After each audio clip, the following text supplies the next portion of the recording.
So what we're going to do is I'm going to take and drill that out.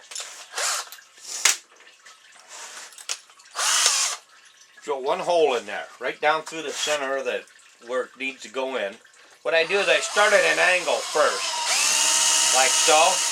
Then I'll go ahead and twist my drill up a little bit.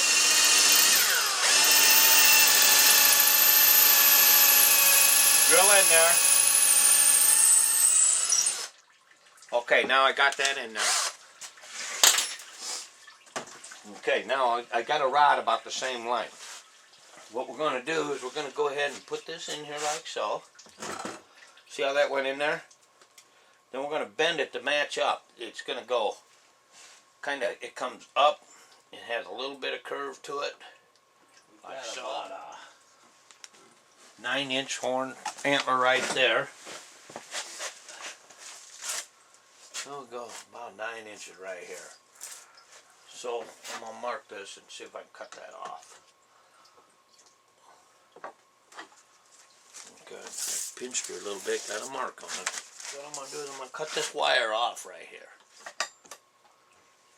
Okay. Okay, we got that off. Now, I want to take and bend that just a little bit more. Okay. Just like so. Now I'll get back on the back side of it and see if it's going out. It's going out a little bit. So we'll just go ahead and what I'm going to do is I'm going to go ahead and take some super glue, put down in this hole, put some on here too. We'll put that in there, just like so. Now what we'll do is we're going to mix up a bunch of, not a bunch, but mix up some epoxy sculpt. We're going to have enough to make that antler come out to about here. So I'm going to use about half and half of that size right there. I know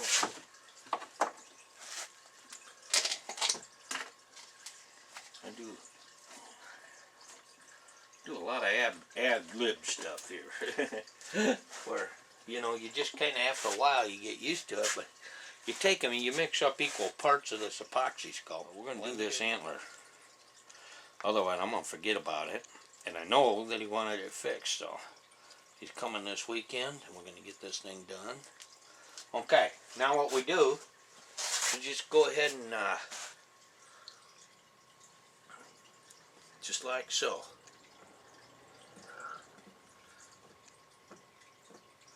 You want that to taper out toward the end.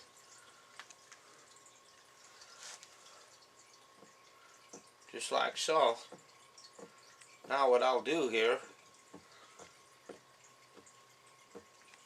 just squeeze it on there. You got to get that looking good, decent.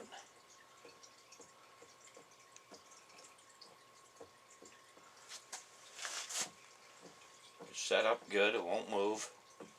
Okay, now I'm going to get a little water here.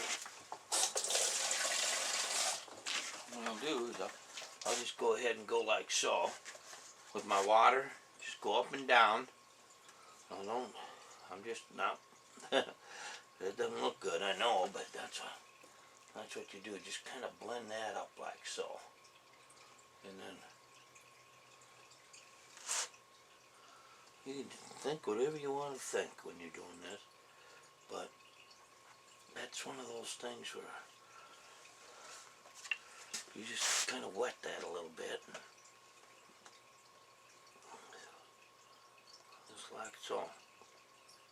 And you kind of pull it, and that'll just kind of stretch it and taper it at the same time. You can kind of see how it's making a bulb coming up. Just pull that and just keep going like so. I'm going to pinch that off right there. And I'm just going to go ahead and take a look at that. And just go ahead and keep going. Just like so. Oh, that looks beautiful.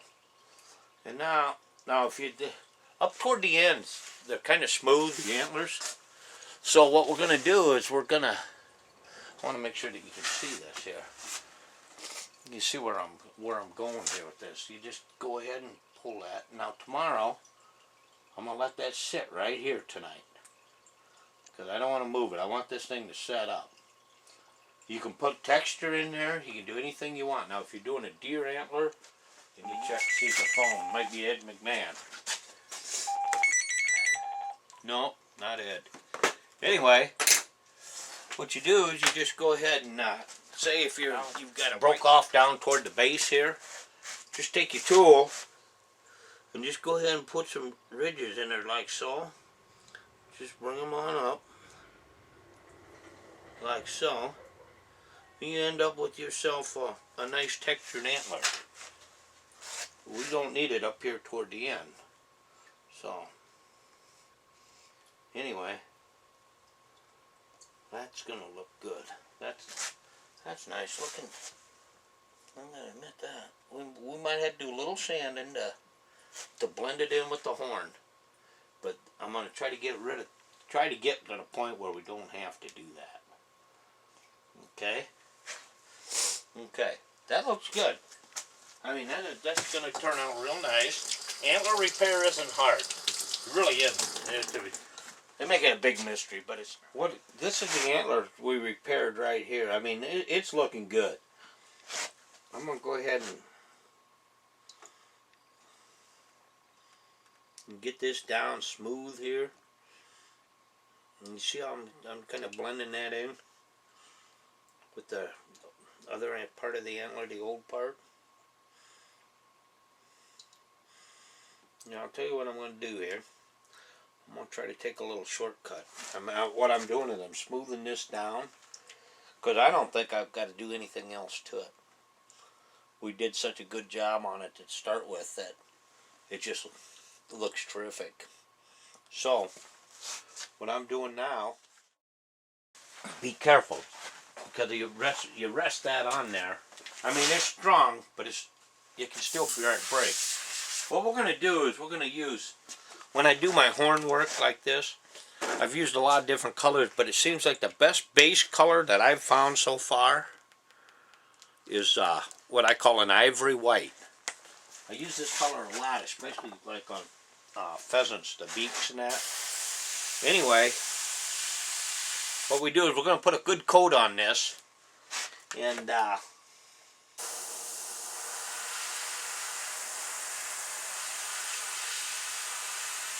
we'll just keep adding to it. Well, we got a little bit of spray there, but that's alright. It's a little bit thick.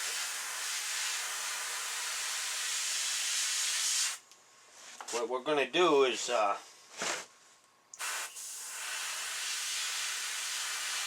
we're going to cover that gray up. I don't carry a lot of different colors of this. You can get this epoxy sculpt in either black, neutral, which is gray, or white.